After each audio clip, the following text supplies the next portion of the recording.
Assalamualaikum warahmatullahi wabarakatuh. Perkenalkan, nama saya Hanun Aulia Yasmin dengan NIM 072 11 17 33 010. Di sini saya akan memaparkan presentasi terkait artikel yang telah saya buat. Presentasi ini adalah uh, pemenuhan untuk mata kuliah Teori Antropologi 1. Nah, untuk artikel yang akan saya presentasikan ini, saya mengangkat teori antropologi fungsionalisme milik Robert Camerton. Adapun judul saya yaitu Analisis Teori Fungsionalisme Robert Camerton pada penggunaan vaksin COVID-19 untuk masyarakat di Indonesia. Oke, jadi pertama-tama saya akan membahas mengenai fenomena pandemi itu sendiri. Keterkaitannya dengan vaksinasi. Yang pertama, fenomena pandemi sejak awal menimbulkan wacana vaksinasi bagi seluruh manusia. Vaksinasi ini tentunya berguna untuk memberikan daya kebal atas virus COVID-19. Tetapi dalam perkembangannya, proses vaksinasi tidak bisa langsung diedarkan dan diproses begitu saja. Perkembangan kasus COVID telah memasuki babak baru, yaitu dari ketersediaan vaksin itu sendiri. Menurut ASRI, vaksin bermanfaat untuk memicu imunitas tubuh untuk melawan virus corona. Jadi di sini fungsi utama dari vaksin itu sendiri. Untuk tahap pengembangan vaksin di Indonesia tentunya memiliki berbagai macam rintangan, sehingga menyebabkan proses pengedaran vaksin itu cukup lama. Selain itu, kendala lain yang juga menjadi hambatan adalah penyebaran vaksin di Indonesia sendiri yang terbilang cukup lambat karena jangkauan yang minim dan masih kurang. Oke, untuk masalah selanjutnya, akibat adanya vaksin, tentunya ada ketidakpercayaan masyarakat di Indonesia mengenai vaksin itu sendiri. Masalah tersebut timbul akibat adanya isu-isu yang tersebar di media sosial tentang ketidakbenaran vaksin COVID-19. Di masa pandemi yang dimana jarak sosial kita dibatasi, serta aktivitas kita juga dibatasi, sehingga penyebaran informasi itu dilakukan melalui beberapa platform media sosial. Nah, tentu saja hal ini menimbulkan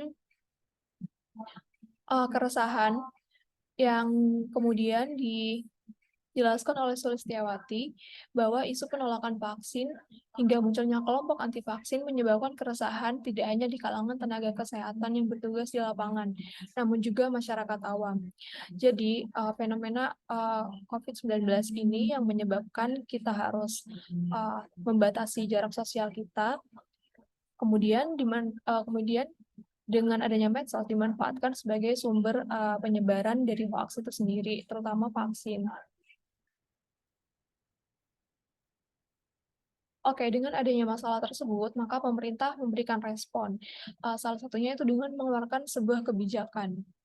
Kebijakan ini antara lain menggunakan vaksin sebagai syarat untuk melakukan berbagai macam aktivitas yang menyangkut kegiatan berbasis massal.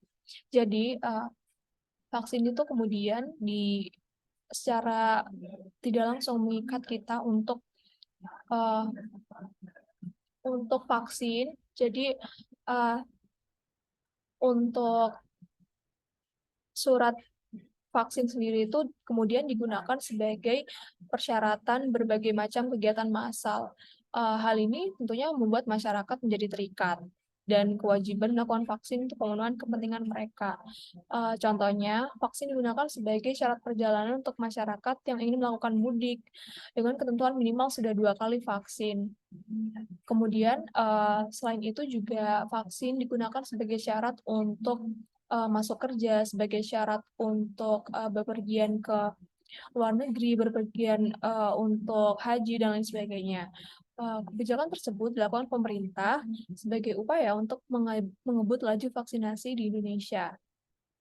Selain itu, dengan fungsi utamanya sendiri yaitu menambah imunitas pada tubuh. Keputusan pemerintah tersebut menghasilkan hasil yang positif, di mana angka kenaikan vaksinasi di Indonesia perlahan meningkat dari yang awalnya stagnan.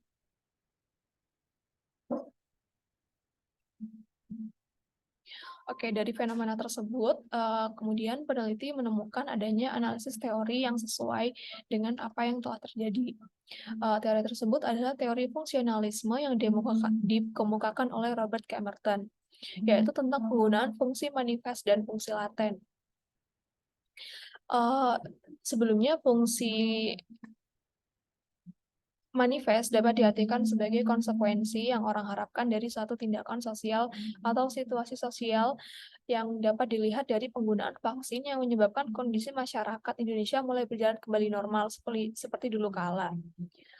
Lalu masyarakat hanya memiliki kekebalan tubuh yang lebih saat terpapar virus tersebut merupakan salah satu fungsi manifest. Di sisi lain, untuk fungsi laten sendiri diartikan sebagai konsekuensi lain dari situasi sosial nyata yang bersifat negatif atau kebalikan dari fungsi manifest. Hal ini dapat dilihat dari bagaimana terdapat sebuah jasa atau kelompok orang yang kemudian memalsukan bukti vaksin atau surat vaksin untuk dijual, lalu ada juga kebocoran data masyarakat yang sudah melakukan vaksin. Dari uraian di atas, tentu menunjukkan adanya fungsi manifest dan fungsi laten yang ditemui pada fenomena penggunaan vaksin COVID-19 di Indonesia. Fungsi manifest dan fungsi laten tersebut digunakan untuk menjelaskan situasi masyarakat yang menurut Robert Camerton berguna untuk mengetahui konsekuensi yang dialami oleh masyarakat akibat sebuah aktivitas atau pengaruh yang bersifat sosial. Oke, untuk slide selanjutnya yaitu daftar pustaka. Jadi, di sini saya menggunakan 3 jurnal sebagai bahan rujukan. Oke, jadi mungkin sekian presentasi dari saya. Kurang lebihnya mohon maaf. Wassalamualaikum warahmatullahi wabarakatuh. Terima kasih atas perhatiannya. Sampai jumpa.